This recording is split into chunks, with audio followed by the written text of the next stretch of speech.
Čau lidi, vítám vás u unboxingového videa. Koupil jsem si novou vlogovací kameru Sportscam.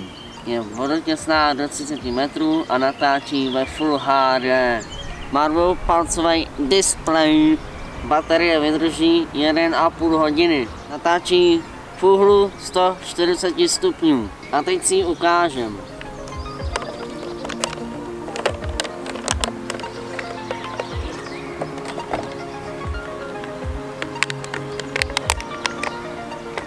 A ještě si ji otevřem z toho vodního obalu.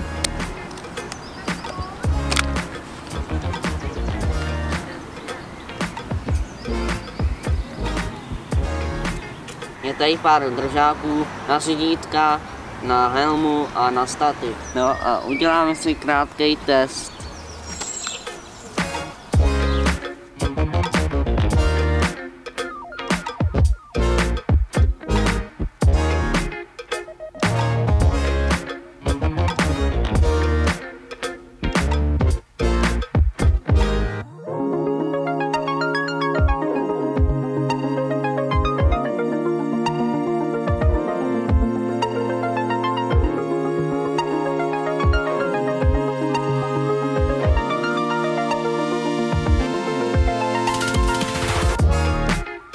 Takže tohle bylo dneska všechno.